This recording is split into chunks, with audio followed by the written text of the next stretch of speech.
The Quick Diz News is part of the Quick Diz Takes family of podcasts. To all who come to this happy place, welcome. Hello, I'm Michael Eisner.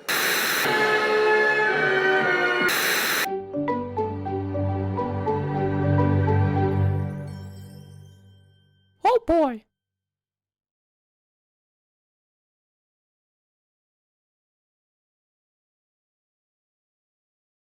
Welcome back, everybody, to Quick Diz News. I'm Sarah Castano. Hey, howdy, hey.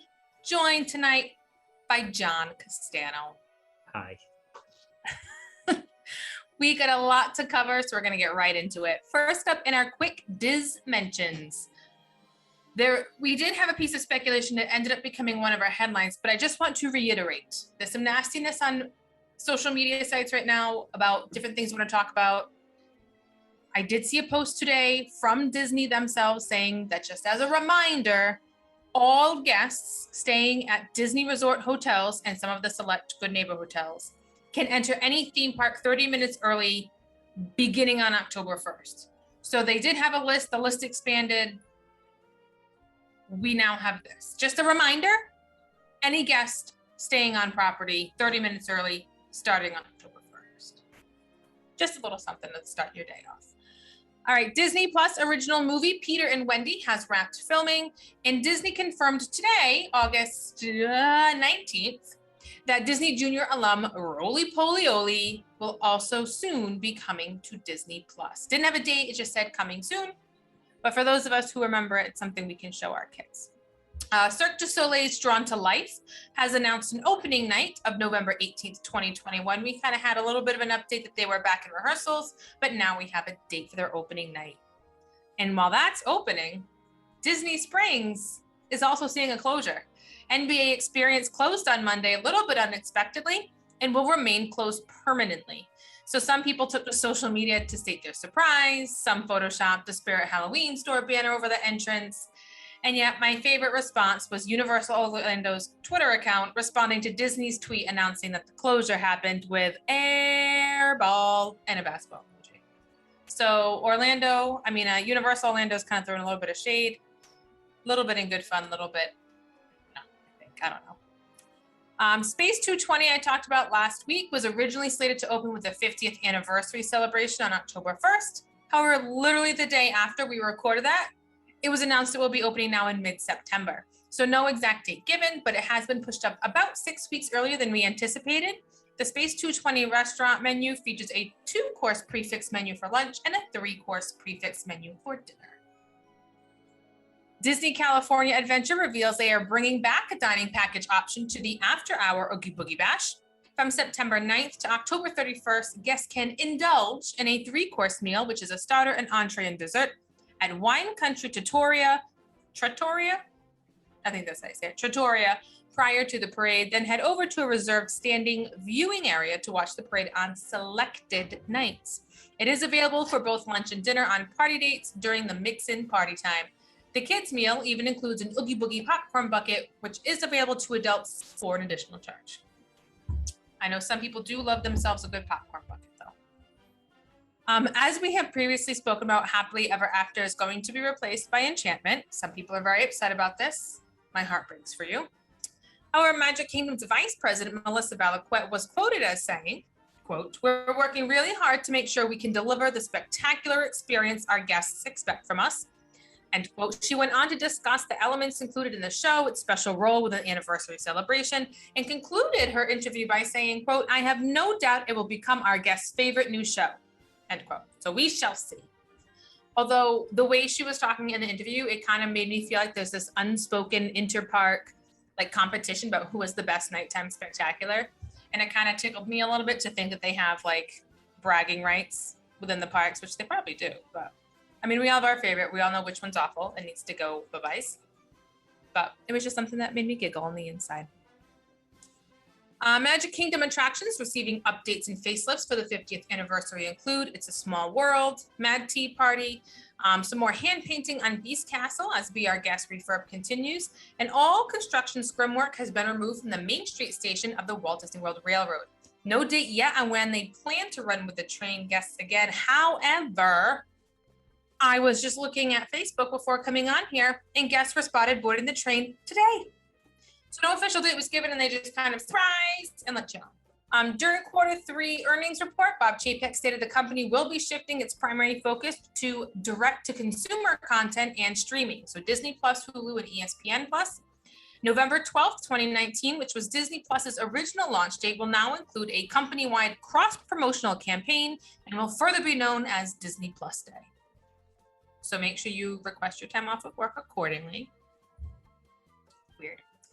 And the last step on our quick Diz mentions, Magic Kingdom plans on hosting another date of Sunrise Yoga for the first day of the Run Disney Princess Half Marathon weekend to be held in February 2022.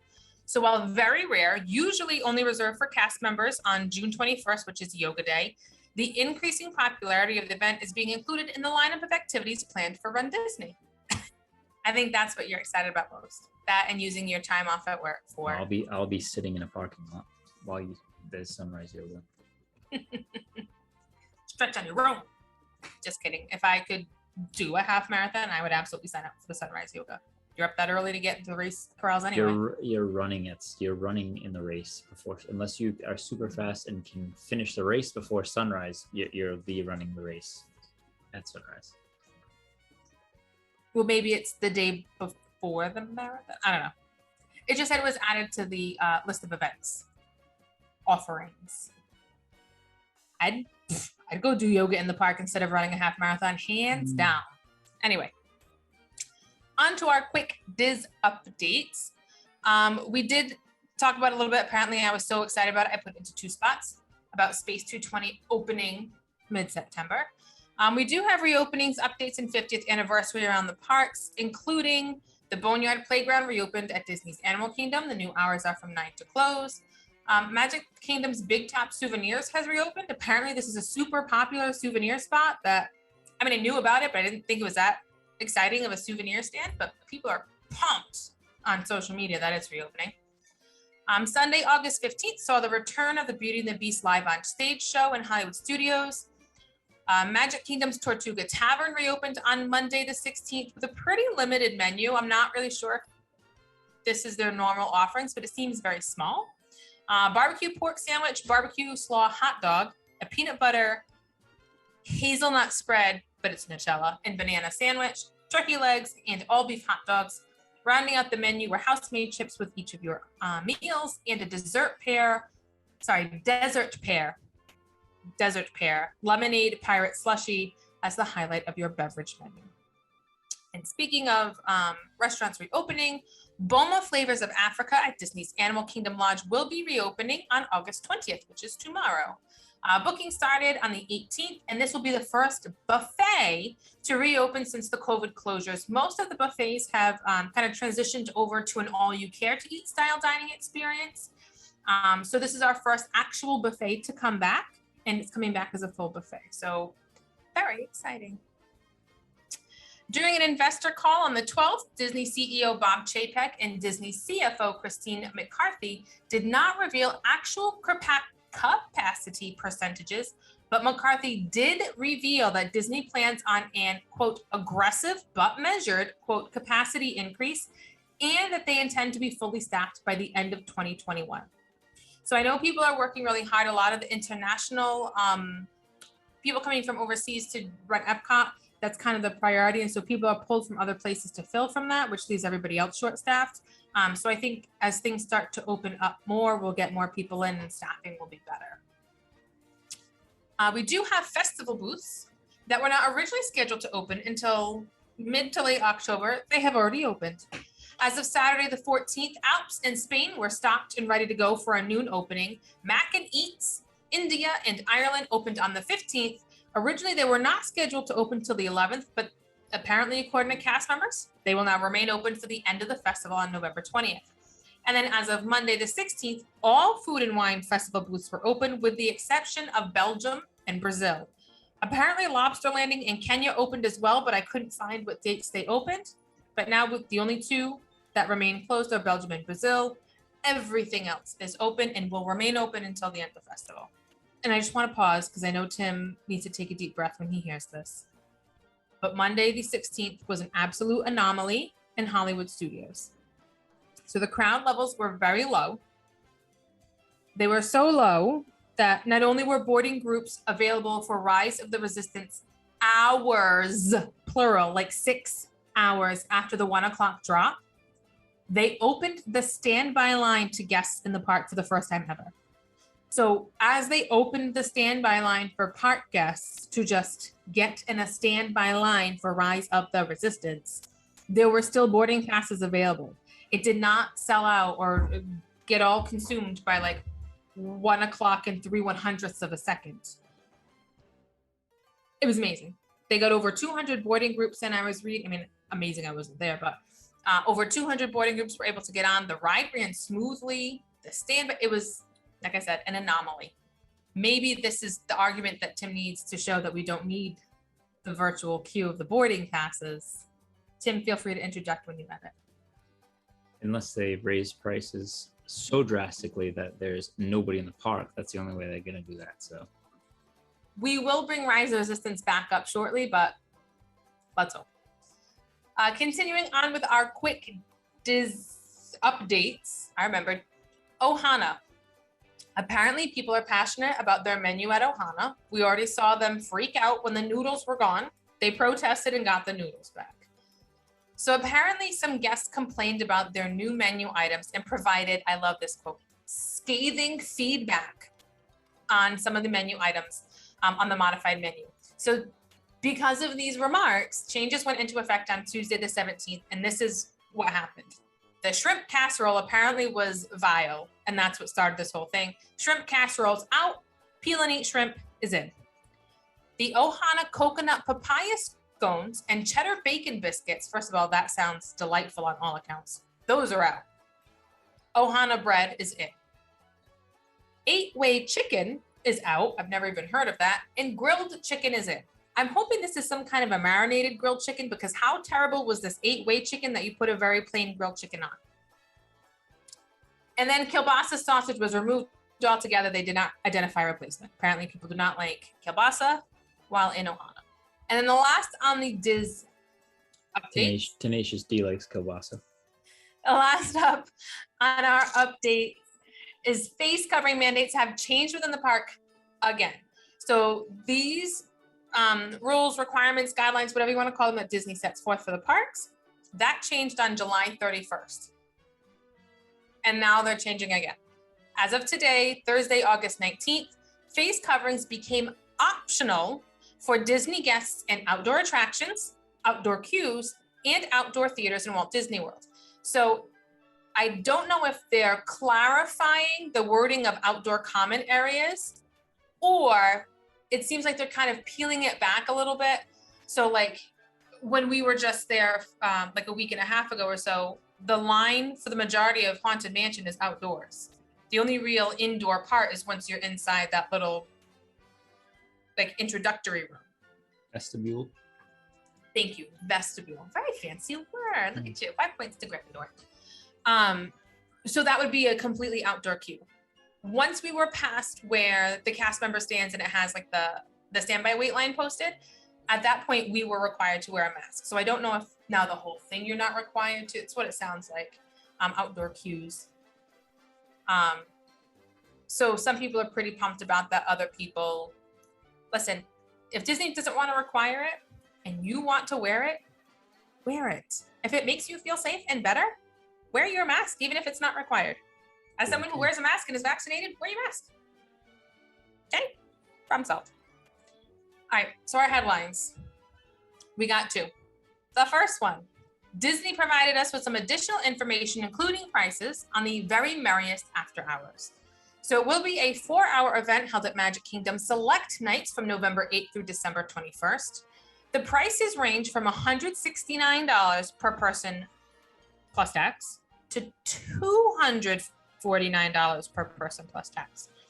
So annual pass holders and DVC members can take advantages of their memberships with a specially priced ticket for $159, but only on November 9th, 11th, 16th, and 18th. Those 4 dates APs and DVC members can get their ticket price for $159. That being said, I think those are the $169 nights. I'd have to double check, but I'm pretty sure. DVC and AP members can also take advantage of their membership and purchase a $179 ticket per person plus tax on November 8th, 12th, 14th, and 19th. So I think, as if I remember correctly, those nights, you're saving $10 per ticket, which is still $10, but do that what you may. The nights that it gets closer to Christmas and the prices go up closer to the $249 per person per ticket, there are no discounts available. The only discounted nights for those two groups of Disney people are the 8 dates that I have mentioned. So looking at what makes up the event, Mickey's Once Upon a Christmas Time Parade, Minnie's Wonderful Christmas Time Fireworks, Club Tinsel Dance Party, along with Fave Friends and seasonal songsters, kind of makes up the itinerary for the live entertainment. And it does seem pretty consistent overall with the Christmas time after hours that they had planned prior to COVID. So we're not getting less for more money, we're just getting the same for more money. So hopefully it doesn't make people as mad. Thoughts, comments, questions, concerns? Thoughts? No, thank you. I wouldn't go. I'm not going to spend that much money to how long was it? 4 hours. Okay, I can go. I'll gladly go enjoy what the Christmas offerings are during the day, and then if I want to go, I'll go to Epcot at night and look at their tree and lights over there. Now, I don't know. People will pay. I won't go. Same thing, kind of. I mean, it's not. Same thing along the lines as like the Star Cruiser thing. It's just, I don't know. If people are going to pay it, they'll take the money, but I won't pay it. If it weren't the $249 and it was just the $169. No, I think I understand that it's after hours. You're getting extra stuff. You're getting some free stuff, I guess. If you can get enough of this free stuff to equal what you paid, then it's, unless you go over, then it's not really free. You're paying for all that stuff. So I don't know. For 4 hours, it shouldn't water bottles cost more than a day ticket. That's what I was about to go to. I could say, okay, fine, 4. So you're getting, I mean, not everybody goes open to close. Some people go shorter, but some people go, 4, 5, 6 hours, whatever. You can do more in the 4 hours that some people can do in the whole day. So I said, but I don't think it should cost more than a day ticket. I wouldn't personally pay more than a day ticket. Seems crazy. But then again, I've never gone to a Christmas party. I've never gone to it after. So I don't know what I'm missing. So it doesn't affect me at all. Right. I've never, besides being there in early August when one of the early Halloween parties would be, I never am there for after hour parties. This is the first time that I've seen Magic Kingdom decorated with all their harvest stuff, and yeah, they were very early this year. And we were there one time where they were doing the villain party. That's the only other time I've ever been there with an after hours party. But I mean, I don't need to go to an after hours party. So this doesn't. I mean, people will pay. It doesn't apply to me as a park guest for Disney, as a Disney person. If I was there and had the opportunity and it was cheap enough, maybe I would go. But I mean, I'm not going to go I'm not going to make a special trip to go to Florida to go to an after hours party. Whatever. It's like everything else. Like every other thing that I can choose to go or not to go. So it's whatever. If people are willing to pay, then Disney will gladly accept your money. Absolutely. So. And then last up, our big headline, which I'm sure people listening or just say it already. We have fast passes back, but it's not fast passes as we know them or as they have been at the parks before. We talked a couple weeks ago about the new fast pass type system going into place in Paris and what's in Shanghai, and it's made its way here. So the speculation is no more. I did have pretty close to what Disney released as something that was being speculated around a couple different groups that I'm in on Facebook. And then the other day it was confirmed, slightly different, but it was confirmed by Disney. So this is what the changes are. So tier 1 will be the Genie. We talked about the Genie app from the D23 Expo. We brought it up again a couple of weeks ago. And this first tier is free. I think it will be combined with My Disney Experience and the Mobile Magic. I think it's all going to be combined in that same one location. It's a personalized itinerary that's based on interests and liked attractions, information you provide. So things that you're interested in, if you like pirates or Jungle Cruise, if you're all about the princesses and whatever, there's questions there. You put into the Genie app what you're interested in, what you like to ride, and it will kind of give you a personalized itinerary based on that information. It's not just going to say, hey, you're getting this plan today. Like, it's based on what you actually want to do. Tier 2 is Genie Plus. Genie Plus is currently marketed at $15 per ticket per day. So a family of 4 would be $60 extra on top of your park tickets for that day.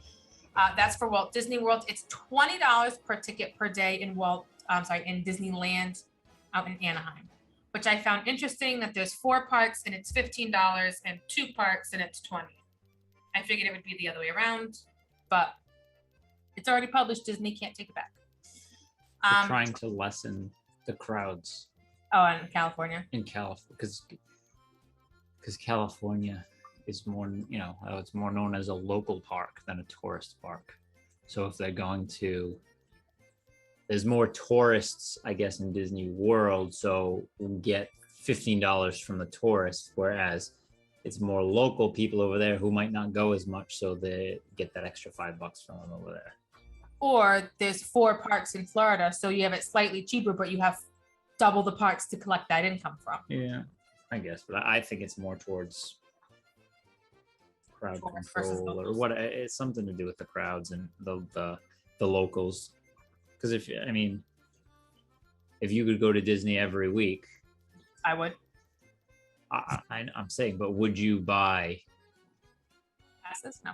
Would you pay the $20 every time you went? No, you might do it once. You say you went once a week, so 4 times out of the month. Maybe one of those times you would, but as you go on vacation to Disney World for 5-6 days, well, they're gonna get $15 out of you for 5 days. Right. You're not gonna buy as much. I don't know. That's my instinct. So in this tiered paid service, $15 or $20, depending on which park you're visiting, it gives you the ability to choose the next available time to arrive at a variety of attractions and experiences using the Lightning Lane entrance. So Fast Pass, it's still Fast Pass, but it's not called Fast Pass. It's called Lightning Lane. Also comes with Disney Parks themed audio experiences and photo features. So for your My Disney experience, if you get the Memory Maker, I guess there's additional features and audio on that for you, as well as augmented reality lenses for those visiting the parks. So I think it's almost like one of those, like you hold your phone up, it kind of scans it and it gives you this kind of augmented, maybe Donald's chasing someone in 3 Caballeros, I don't know. But it does provide you with that. So your $15 per ticket per day gives you that. The third tier is the paid Lightning Lane access. Currently, the price of that feature is unknown. Disney has not released that information. However, with the paid Lightning Lane service or access, you are able to schedule time at 2 highly demanded attractions or experiences each day using the Lightning Lane entrance. Pricing will vary by date, attraction, and park, and that will be announced closer to the launch. We don't know when it will launch, but it will be announced closer. Additionally, all guests will be able to select their first attraction time for the day at 7 a.m. using Genie Plus, but resort guests will also be able to make Lightning Lane individual attraction purchases at 7 a.m. Non-resort guests cannot purchase Lightning Lane access until the park opens for the day. So if you're going to Epcot, which lately has been opening at 10? 11? Oh, it used to open at 10. So everybody else can get all that at 7. You're waiting until 11 o'clock when the park opens to get those Lightning Lane purchases going. So in a sense, it's kind of like when you had fast passes, if you stayed on property, you could make them, I think it was 60 days out. If you stayed off, you could make them 30. Yeah. It reduces the availability and likelihood that you may get it. I mean, it's still a paid service, but it could be gobbled up by someone who's staying on property first. Now, It's not going to be gobbled up. It's a paid service. They'll gladly take your money on top of the people staying at resorts' money too. So figure it out. I used air quotes. I know. You can only hold 2 at a time, I believe. You I was can talking only, about it before, you but can only do 2 paid a day. yes, only 2 paid. That's it. And you can hold, as far as it said, you can hold 1 lightning pass at a time. Mhm. I don't know if that means like max pass was, it was a certain time until you could make your next pass reservation, or if this is going to be like the original paper. Once you get through the line, once you get through the attraction, you then can make another one. Once you scan into I don't know, once you get in line, then you can make another one. I don't, they didn't give the specifics of that.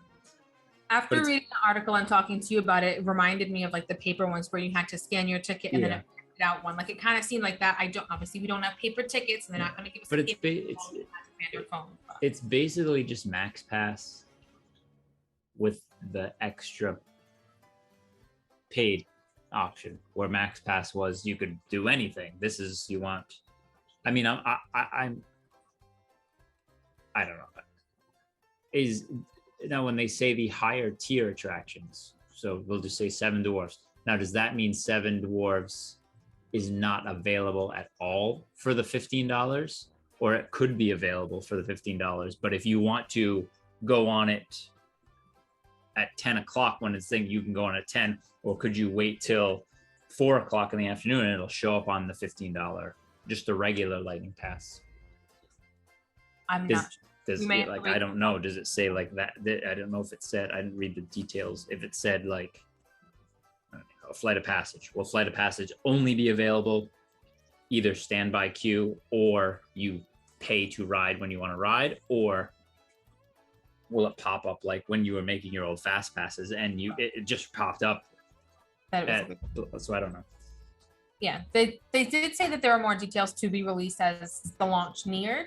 Again, no date on that launch, so we don't even have like a thing to aim for. But I did receive a message from someone who is a friend of mine, we'll just say is connected to Disney, that they're hearing rumors that there are some speculated attractions that will require a paid Lightning Lane Pass. And when I questioned on the required, meaning is this a paid ride only now, I was told every single attraction will have the normal standby line at Resort Caps. I don't think, Rise of Resistance won't. So, speculated attractions that will require a paid Lightning Pass. Speculated. 7 Dwarfs, Space Mountain, Remy's Ratatouille Adventure, Test Track, Slinky, Flight of Passage, Kilimanjaro Safaris, and Rise. It's basically just it's the top tier. I don't know if that, because you're telling me in that the Safari is going to be paid, but Everest is not going to be paid. Did you say Everest? You didn't say Everest. I did not. Now, nothing's written in stone. Again, I know, but I know you see speculation, but I don't know. Didn't they say Remy's is opening with a virtual queue? No, we had speculated that it might, but we've heard nothing about it. I don't know. Maybe it wasn't from Disney, but I thought I heard today that they said Remy's was going to open with a virtual queue. I don't know. Maybe, I don't know. I haven't heard it from, we've speculated. We've kind of gotten whispers from the corners of the globe, but nothing from Disney. What is happening? Oh, I'm hitting the charger. I'm wondering why lights are. I don't know. But nothing from Disney about a virtual queue for them. We've wondered it. We've talked about it, but yes. So you will always have standby line. There will be the Genie free to help you plan your day. So like, was it Disney Touring Company or Disney? There's a company that this is literally their job, where they put together these like individualized, personalized itineraries for you. That service is probably gone. Touring plans. Touring plans, yes. So that's essentially a Genie free layer, your tier 1. The tier 2, the plus, where you pay the $15 or $20 per ticket, seems kind of like some digital enhancing, some tech stuff, and then ability to choose the next time. So you're, I don't know. I don't see. It's not an official Disney website, but all these websites are saying Remy's will require a virtual queue, and I don't know. They're saying it was in the details of this Genie Plus Lightning. So they look. I mean, they're saying it was in the details of that it will. Regardless, I would assume every new ride that's coming out from now on will have a virtual queue at least in the beginning. I'm assuming Tron will. I'm assuming Guardians will. So, I don't know. And more. So I know I did go through it all. I know some of the previews, like the cast member previews, the AP holder previews. They're all starting on Remy's Ratatouille adventure right now. So someone had put up today, and they just used the stock photo. They said we had to secure our phones, our watches, all of that. They couldn't take any of it on the ride with them. They said the ride was super cute. It's this and that. So people were asking a spoiler-free version. And they were asking about virtual queues. They were asking about, anything interactive with magic bands, like kind of stuff that we've talked about, that would get people to continue to maybe buy magic bands that, we have the technology for, let's do it. And they said no to the interactive stuff. They said no to a virtual queue. It could just be because it's, kind of an invitation only at the moment, but yeah, I don't know, maybe as we get some more reviews of the advanced previews, we'll get a little more. It wouldn't have to be a virtual queue now. They know exactly who's coming at what time. So right, and that's what I'm saying. So it's I think it's just going to be what I would just feel safe to assume that these rides are going to be virtual queues because they're going to be so popular. Yeah. I mean, they're saving it for the 50th to try to spread people to go there instead of Magic Kingdom. Yeah. And then I was just thinking, what if this whole Paris debacle with their fast pass thing, I think, I'm throwing this out there, this is a big ploy by Disney to make this, you pay for each ride, so you get mad and be, oh, this is coming here, this is coming here. Then they release the Genie, and it's only $15 today. This isn't that bad. Paris is $18 per person per ride. Yeah, so I don't know. I think they've set that up to fail to make you think that that's coming over here. And now with this Genie, which obviously they announced this at D20 when 2019. Did they announce this? I think so. This has already been in the works for over 2 years.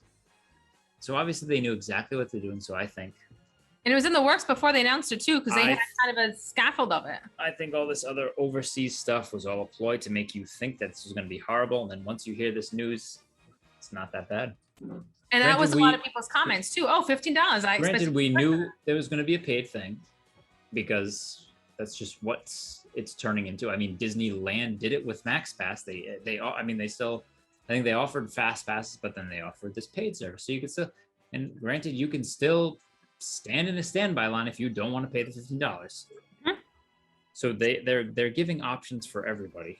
And just think that the standby lines aren't going to be as long because some people are paying for fast passes. Yeah, but they still have to let those people on first. But yes, it's the same thing with you can stay at Deluxe Resort, but then you still have the option to stay at a value resort or stay off property. They give, it's all options. So it's not like, I understand they're taking stuff away that was free, but you still don't have to pay for it. Right.